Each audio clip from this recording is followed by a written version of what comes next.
Hello friends, पूजा study channel में आपका स्वागत है। आज मैं आपको साइकोलॉजी का पहला प्रैक्टिकल अभिरुचि या शैक्षिक रुचि प्रपत्रों को किस तरह सॉल्व किया जाता है ये मैं आज आपको बताने वाली हूँ। तो जो शैक्षिक रुचि प्रपत्र होता है EIR, इसे एजुकेशनल इंटरेस्ट रिकॉर्ड भी कहा जाता है। इसका निर्माण डॉक्टर SP कुलश्रेष्ठ के द्वारा किया गया है और इसके पब्लिशर्स है नेशनल साइकोलॉजिकल कॉरपोरेशन। यहाँ पर ये जो शैक्षिक अभिरुचि प्रपत्र होता है, इसके द्वारा हमें यह ज्ञात होता है कि विद्यार्थी की रुचि किस क्षेत्र में है, विद्यार्थी भविष्य में किस सब्जेक्ट को अधिक पसंद करता है। अभिरुचि परीक्षण के द्वारा हमें यह पता करना होता है। तो इसमें जो इसके अंतर्गत हमें निम्न सूचनाएं भरनी होती है, जैसे नाम, यह किस विद्यार्थी के द्वारा हल किया जा रहा है, वह कौन सी कक्षा में है, उसकी आयु कितनी है, उसका लिंग क्या है यानी बालक है या बालिका, वह कौन से विद्यालय में पढ़ता है, उसके पिता का व्यवसाय क्या है तथा वो ग्राम में रहती है या शहर में, वो लिखना है। और जो मासिका है उसके पापा की जो भी होती है, उनके पिताजी की, वो यहाँ लिखनी होती है। दिनांक, यह अभिरुचि प्रपत्र किस दिनांकों को हल किया जा रहा है विद्यार्थी से, उस दिनांक यहाँ पर हमें लिखनी होती है। जो अभिरुचि प्रपत्र होता है, अभिरुचि परीक्षण प्रपत्र, उसके कुछ निर्देश, कुछ इंस्ट्रक्शंस यहाँ पर दिए जाते हैं जो निम्नलिखित है। मैं आपको कुछ बता देती हूँ इसमें से। जैसे इस प्रपत्र के प्रत्येक खाने में 2 शैक्षिक विषय अंकित है। वेतन, प्रतिष्ठा एवं उसके भविष्य को दृष्टिगत रखते हुए आप प्रत्येक खाने में अंकित दोनों शैक्षिक विषयों में से अपनी रुचि के संबंध में अपने विचार प्रकट कर सकते हैं। आपको निम्न भांति अपनी शैक्षिक विषय पसंद अंकित करनी है। जैसे यदि आप किसी खाने का पहला शैक्षिक विषय पसंद करते हैं तो नंबर 1 के सामने सही का चिन्ह अंकित कीजिए। जैसे फॉर एग्जाम्पल यहाँ पर 2 बॉक्स दिए हैं। जैसे विद्यार्थी की रुचि समाजशास्त्र विषय में है तो उसने समाजशास्त्र विषय के बॉक्स के सामने सही का निशान लगाया है, और विज्ञान विषय में उसकी रुचि नहीं थी तो उसने उस बॉक्स को खाली छोड़ दिया है।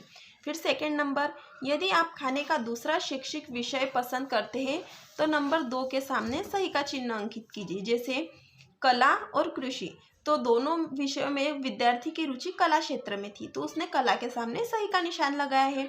वैसे ही तीसरा, यदि आप खाने के दोनों शैक्षिक विषय पसंद करते हैं तो नंबर 1 व दोनों के सामने सही का चिन्ह अंकित कीजिए। जैसे फॉर एग्जाम्पल विद्यार्थी की रुचि संगीत क्षेत्र में और गणित क्षेत्र दोनों विषयों में थी तो उसने दोनों विषयों को टिक किया है।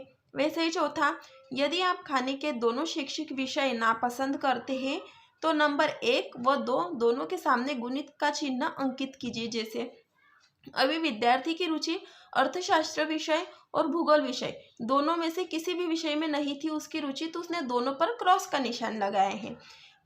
इसी प्रकार प्रत्येक खाने के शैक्षिक विषयों के संबंध में आपको अपनी अरुचि रुचि व्यक्त करनी है तथा कोई भी खाना खाली नहीं छोड़ना है। यदि इस बारे में आपको कोई शंका हो तो पूछ लीजिए। जैसे विद्यार्थी को इस कॉलम के माध्यम से अपनी रुचि और अरुचि व्यक्त करनी है। अगर उसे कोई भी खाना खाली नहीं छोड़ना है, अगर इसके बारे में उसे कुछ कन्फ्यूज़न है या शंका है तो जो परीक्षण करता है विद्यार्थी उससे पूछ सकता है। इसी प्रपत्र के लिए यद्यपि कोई समय सीमा नहीं है, फिर भी शीघ्रता से उत्तर दीजिएगा। इसे हल करने के लिए अधिकांशतः 7 से 10 मिनट का समय लगता है। इसे हल करने की कोई भी समय सीमा नहीं होती, लेकिन विद्यार्थी को ये प्रयास करना चाहिए कि वह जल्द से जल्द 7 से 10 मिनट के अंतर्गत इसको हल कर ले। समस्त खानों में अपनी शैक्षिक विषय की पसंद अंकित करने के पश्चात यह प्रपत्र वापस दे दीजिएगा। विद्यार्थी इस प्रपत्र को हल करने के बाद में परीक्षणकर्ता को यह प्रपत्र वापस दे देगा। परीक्षणकर्ता के द्वारा प्रयोज्य को विद्यार्थी को जो निर्देश दिए गए थे उसके पश्चात हमें शैक्षिक रुचि प्रपत्र को हल करना होता है। इसमें 7 बॉक्स होते हैं 7 विषयों के, जिसमें AG1 agriculture, CO means commerce, FA means fine arts, HS means home science, HU means humanity, SC means science और TE मीन्स टेक्नोलॉजी। ऐसे 7 कॉलम हमें दिए जाते हैं सभी शैक्षिक विषयों के। ऊपर से नीचे तक AG1 का स्कोर आएगा, वैसे ही सभी सब्जेक्ट के CO1, FA1, HS1, HU1, SC1 और TE1। ऊपर से नीचे हमें 1 नंबर में गिनना है और इधर से 2 नंबर में गिनना है। वैसे जैसे विद्यार्थी की रुचि एग्रीकल्चर विषय में, पशुपालन में और कृषि कीट विज्ञान दोनों में से किसी एक में है तो 1 पर टिक करेंगे और सेकंड में क्रॉस करेंगे। वैसे ही प्रत्येक खाने में जिस विषय में उसकी रुचि है उसे सही का निशान लगाना है, और जिसमें नहीं है उसे गुना का निशान यानी क्रॉस का निशान लगाना है। वैसे ही हमें ऊपर से नीचे करना है और दाएं से बाएं करना है। तो हमें इस प्रकार ये नंबर हम इस प्रकार इस नंबर को काउंट करते हैं। जैसे अगर विद्यार्थी की रुचि इसमें है तो उसे 1 नंबर पे काउंट करेंगे, इसे 1 नंबर गिनेंगे, सेकेंड में भी 1, इस सभी प्रकार से इसे नंबर काउंट करने हैं। इसे AG1 का स्कोर हम AG1 नीचे लिखेंगे और AG2 का स्कोर यहाँ से इस बॉक्स में लिखेंगे। वैसे काउंट करना है कि कितने उसने सही निशान लगाए हैं और कितने गलत निशान लगाए हैं, यानी किस क्षेत्र में उसकी ज़्यादा रुचि, इसके द्वारा हम ये पता कर सकते हैं। तो जैसे AG1 में 1 2 3 4 5 6 सभी को 1 1 नंबर देना है। तो AG1 में उसने 6 बॉक्स को सही का निशान लगाया, यानी उसके 6 नंबर हैं यहाँ पर 6।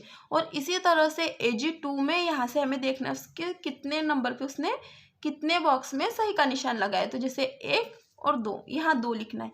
वैसे ही सभी विषय के अंक हमें AG2 के, CO2, FA2 ऐसे इधर इनके नंबर काउंट करने हैं और ऊपर से नीचे 1 में उनके नंबर काउंट करने हैं। तो जैसे AG1 और AG2 6 और 2 8 हुआ इनका स्कोर। वैसे CO1 और CO2 इनका दोनों का काउंट करना है। FA1 का 6 है और FA2 का 6, HS1 का 5 और HS2 का 6, HU1 का 2 और HU2 का 2, SC1 का 0 और SC2 का 4, TE1 का 1 और TE2 का 1, ऐसे स्कोर हमें काउंट करना है। वैसे 6 और 2 8, 3 और 4 7, ये 6 और 6 12, 5 और 6 11, 2 और 2 4, 0 और 4 4 और 1 और 1 1, ऐसे हमें काउंट करना है। इसके आधार पर हमें रो स्कोर ज्ञात करना होता है। शैक्षिक रुचि प्रपत्रों को हल करने के पश्चात विद्यार्थी की रुचि अरुचि किस क्षेत्र में अधिक है उसका टोटल स्कोर हमें शैक्षिक रुचि के मूल प्राप्तांक रो स्कोर्स के द्वारा पता कर सकते हैं। जैसे यहाँ पर विभिन्न क्षेत्र यानी सब्जेक्ट के नाम यहाँ पर लिखे हैं: agriculture, commerce, fine arts, home science, humanity science और टेक्नोलॉजी। वैसे हमारे AG1 और AG2 का टोटल स्कोर 6 और AG1 का 6 था और AG2 का 2 था, तो दोनों को मिला के 8 हो गए। वैसे AG1 का स्कोर हमारा 8 आया, कॉमर्स का 7, फाइन आर्ट का 12, होम साइंस का 11, ह्यूमैनिटी का 4, साइंस का 4 और टेक्नोलॉजी का 2। यह हमारे रो स्कोर्स इस तरह से हमें शैक्षिक रुचि प्रपत्रों को हल करने के पश्चात प्राप्त हुए थे। इसके पश्चात एक पार्श्व चित्र आता है यानी ग्राफ आता है। ये ग्राफ हमें जो शैक्षिक रुचि प्रपत्र हमने सॉल्व किया है उसके आधार पर हमें बनाना पड़ता है। जैसे ये जो स्कोर्स है यहाँ पर हमें यहाँ से रो स्कोर्स में से यहाँ लिखना होता है। जैसे एग्रीकल्चर का 8, कॉमर्स का 7, फाइन आर्ट का 12, होम साइंस का 11, ह्यूमैनिटी का 4, साइंस का 4 और टेक्नोलॉजी का 2। इसके आधार पर हमें ग्राफ बनाना होता है। सबसे पहले क्या करना है, हमें ये देखना होता है कि सबसे अधिक अंक हमें किस विषय में प्राप्त हुए। तो जैसे सबसे ज़्यादा अंक हमें फाइन आर्ट में प्राप्त हुए थे, जैसे 12। तो फाइन आर्ट में इस कॉलम में देखना है हमें कि 12 किस नंबर पे आते हैं, जैसे 14, 13 और 12। तो इस 12 के सामने हमें यहाँ 12 पर गोला लगाना है। वैसे सेकंड नंबर पे आता है 11 नंबर। तो 11 नंबर हमें किस सब्जेक्ट में प्राप्त हुए, तो हमें होम साइंस में 11 नंबर प्राप्त हुए। इसी कॉलम में देखें कि 11 कहाँ है, तो 11 यहाँ है। 11 के सामने हमें यहाँ गोला लगाना है। थर्ड नंबर पे कौन सा आता है, 8 नंबर। ये 8 एग्रीकल्चर में मिले थे। तो एग्रीकल्चर के कॉलम में देखिए कि 8 कहाँ है, 8 यहाँ है। तो 8 यहाँ पर हम गोला लगाएंगे। फिर उसके बाद कॉमर्स में 8 से नीचे वाला जो अंक है वो क्या है, तो 7 है। 7 कॉमर्स में है, तो इस कॉलम में देखेंगे हम 7 कहाँ है, ये 7 यहाँ है और कॉमर्स में यहाँ, तो हम यहाँ गोला लगाएंगे। उसके बाद 7 के सबसे छोटा अंक 4 है, जो ह्यूमैनिटी में भी है और होम साइंस में भी है 4 4। तो हम होम साइंस में देखेंगे कि 4 कहाँ है और होम साइंस में, तो ये जो है ह्यूमैनिटी में ये 4 अंक यहाँ है, तो 4 के सामने हम यहाँ गोला लगाएंगे। और साइंस में भी 4 है, तो 4 के सामने हम साइंस के कॉलम में यहाँ गोला लगाएंगे। वैसे ही और उसके 4 से नीचे छोटा अंक कौन सा है, तो टेक्नोलॉजी है। टेक्नोलॉजी में ये 2 है, तो हम यहाँ देखेंगे 2 कौन से इसमें आ रहा है, तो 2 यहाँ, तो हमने इसे यहाँ गोला लगा दिया। इस प्रकार हम बड़े से लेकर छोटे छोटे तक एक ग्राफ बनता है। ऐसा भी हो सकता है कि किसी का पहले छोटा अंक है फिर बड़ा अंक है, तो इस प्रकार एक ग्राफ बनता है। सभी का ग्राफ अलग अलग बनता है। शैक्षिक रुचि प्रपत्रों को हल करने के बाद विद्यार्थी की रुचि और रुचि के आधार पर ये ग्राफ बनाया जाता है। मेरा ग्राफ इस प्रकार बना है, हो सकता है किसी के अंक अलग अलग भी आए तो उसका ग्राफ अलग बन जाएगा। इसके पश्चात ये ग्राफ सही बनना चाहिए, हमें अंकों की टोटलिंग और जो सब्जेक्ट का टोटल है वो सही करना होता है। इसके पश्चात हम सामान्य रिपोर्ट को देखते हैं। जैसे सामान्य रिपोर्ट के अंतर्गत 4 बिंदु है, जैसे मुख्य रुचि क्षेत्र, द्वितीय रुचि क्षेत्र, तृतीय रुचि क्षेत्र और सबसे कम रुचि क्षेत्र। इसके अंतर्गत मुख्य रुचि क्षेत्र के अंतर्गत सबसे बड़ा अंक या सबसे ज़्यादा नंबर किस क्षेत्र में मिले, तो जैसे मुख्य रुचि क्षेत्र के अंतर्गत सबसे बड़ा अंक था हमारा फाइन आर्ट में 12 अंक थे, तो इसलिए हमने subject fine art means Lalit कला, तो इसका हम नाम न लिखते, उसका शॉर्ट फॉर्म FA यहाँ लिख देंगे। द्वितीय रुचि क्षेत्र में उससे छोटा अंक 11 था जो होम साइंस में था हमारा, तो हमने होम साइंस यहाँ लिख दिया। और तृतीय रुचि क्षेत्र 11 से जो कम अंक था वो था 8, जो एग्रीकल्चर में मिला है हमें 8 अंक, तो 8 यहाँ यानी एग्रीकल्चर यहाँ लिख दिया हमने AG। और सबसे कम रुचि क्षेत्र जैसे 2 टेक्नोलॉजी में, अगर अभी आप सोचेंगे कि यहाँ पर 4 भी तो 8 से छोटा सबसे अंक था, लेकिन उसने कहा है कि सबसे कम रुचि क्षेत्र हमें किस विषय में मिला है, तो सबसे कम रुचि क्षेत्र हमें टेक्नोलॉजी विषय में मिला है 2, तो इसलिए हमने TE यहाँ लिख दिया। अब आती है बारी विशिष्ट रिपोर्ट की। विशिष्ट रिपोर्ट हमें कहाँ से प्राप्त होती है? जो विशिष्ट रिपोर्ट होती है हमें इस पार्श्व चित्र इस ग्राफ के द्वारा प्राप्त होती है। विशिष्ट रिपोर्ट के अंतर्गत हमें ये 5 बिंदु दिए, जैसे उच्च रुचि, औसत से अधिक रुचि, औसत रुचि, औसत से कम रुचि और निम्न रुचि। तो हमें यह देखना है कि इस रिपोर्ट जो विशिष्ट रिपोर्ट होती है ग्राफ के माध्यम से कैसे बनाई जाती है। तो उच्च रुचि, जैसे 5 बिंदु है वैसे ही 5 कॉलम हमें यहाँ दिए हुए हैं। उच्च रुचि, ये है उच्च रुचि। तो उच्च रुचि के अंतर्गत हमें कौन कौन से सब्जेक्ट में अधिक अंक मिले हैं, तो उच्च रुचि के अंतर्गत हमें फाइन आर्ट में 12 अंक और होम साइंस में 11 अंक मिले हैं। इसलिए हम फाइन आर्ट और होम साइंस दोनों विषयों को यहाँ लिखेंगे। हम विषयों का पूरा नाम न लिखते हुए उनके शॉर्ट फॉर्म लिखेंगे, जैसे FA + HS ये लिख दिया। सेकंड नंबर आता है औसत से अधिक रुचि, तो ये है औसत से अधिक रुचि।